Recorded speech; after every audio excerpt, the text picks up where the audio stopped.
আসসালামু আলাইকুম। মই আজি সেইসকল ছাত্ৰ ছাত্ৰীসকলে কথা পাতি আছোঁ যিসকল ছাত্ৰ ছাত্ৰীয়ে নেকি পঢ়া পাতিত একদম মনোযোগ নাই। একচুৱেলি মনোযোগ নথকাৰো কাৰণ আছে, বহুত কাৰণ আছে।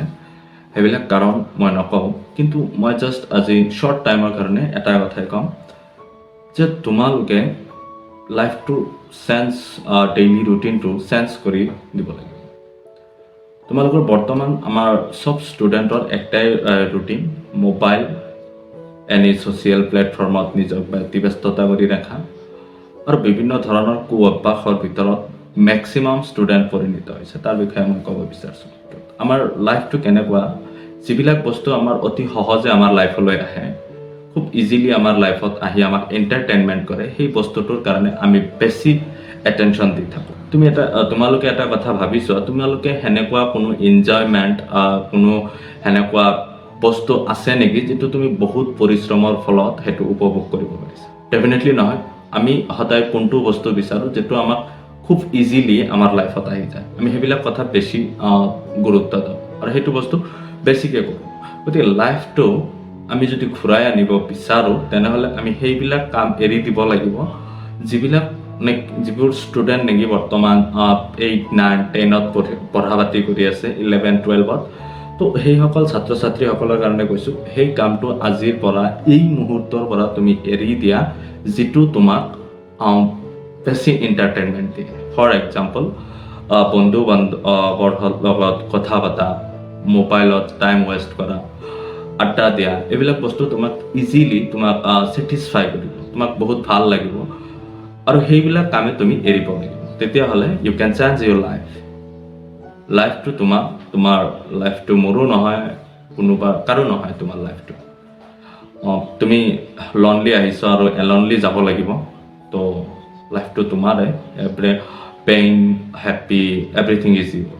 চ' you have to decide which condition is comfortable for you. তোমাৰ লাইফত কোনটো কমফৰ্টেবল হ'ব সেইটো তুমি চিন্তা কৰিব লাগিব। Good decision and bed decision তুমি ল'ব লাগিব। চ' তুমি গুড ডিচিশ্যন আৰু বেড ডিচিশ্যন কেনেকৈ ল'বা, তাৰ কাৰণে মই তোমাক এটা কথা কৈছোঁ। তুমি যিটো কাম কৰি আছা সেইটো তুমি এনেকৈ ভাবিবা যে মোৰ মা আৰু দেউতা এই কামটো কৰা শুনা পালে মোক ছাপোৰ্ট কৰিব নে আনছাপোৰ্ট কৰিব। মোৰ এই কামৰ বিনিময়ত যিটো কাম নেকি মোৰ লাইফত নেগেটিভিটি আনিব, সেইটো কাম তুমি কনফিউজত আছা, সেইটো কৰিম নে নকৰিম, then you have to choose your parent choice. তোমাৰ পিতৃ মাতৃৰ যিটো পচন্দনীয় সেইটো তুমি বিচাৰা, বা তুমি নিজেও বুজি পাবা যে এইখিনি কাম মোৰ লাইফৰ কাৰণে খুব ইম্পৰ্টেণ্ট। মোৰ লাইফত ভাল দিন আহিব, ইয়াৰ ৰিজাল্ট যিদিনা মাক দেউতাকে শুনা পাব, সেইদিনা বহুত তেওঁলোকে হেপ্পী হ'ব। দেন তুমি সেইটো কাম কৰা।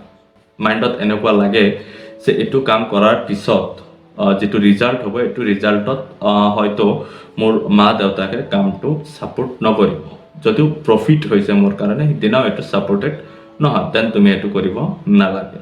তো আমি সেইবিলাক কামৰ পৰা এতিয়াৰ পৰাই আমি লাহে লাহে ভাবিম, যিসকলে এইখন ভিডিঅ' চাই আছে, তেওঁ ভাই ভণ্টি, নিজৰ ঘৰৰ যিকোনো ষ্টুডেণ্ট আছে, সেইবিলাকক আমি এইটো কথা বুজোৱাৰ চেষ্টা কৰিম যে আজিৰ পৰা আমি যিটো কাম আমাৰ লাইফত চবচে বেছি মজা লাগে, আমাৰ ভাল লাগে, ছেটিছফেকশ্যন ফিল হয়, নিজক আনন্দিত লাগে সেইটো কাম কৰি, সেইবিলাক কামৰ পৰা নিজক লাহে লাহে এৰুৱাই আনিব লাগে।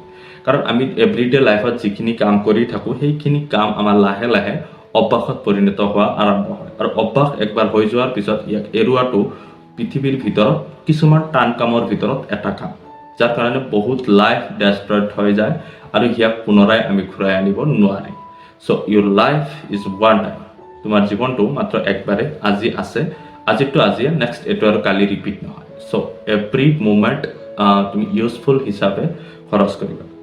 চ' যদি আমি এটা বৰফৰ টুকুৰা লওঁ আৰু বৰফৰ টুকুৰাটো যদি আমি মাটিত থৈ দিওঁ আৰু যদি এটা বাতিত থৈ দিওঁ, তেনেহ'লে দুয়োটাই কিন্তু গলিব, অৰ্থাৎ আমাৰ লাইফটো এটা সময়ত শেষ হ'ব। এটা প্ৰশ্ন হ'ল, যিটো আমাৰ পাত্ৰত গলিব দিয়া গৈছিলে সেইটো আমি পুনৰাই ব্যৱহাৰ কৰিব পাৰিম আমাৰ প্ৰয়োজন সাপেক্ষে, কিন্তু যিটো মাটিত আছিলে সেইটো উই কেন নট ৰিইউজ, আমি সেইটোক আৰু পুনৰাই ব্যৱহাৰ কৰিব নোৱাৰোঁ। চ' सबसे जाहिर सा बात है, जो तुम्हें अच्छा लगता है उसे मत करो स्टूडेंट लाइफ में। वो काम करो जो तुमको तकलीफ देते हैं, क्योंकि तकलीफ ही खुशियाँ लाने के लिए सबसे ज़्यादा किरदार निभाते हैं। तो आज का था यही तक सफ़र, फिर मिलेंगे। जय अफम।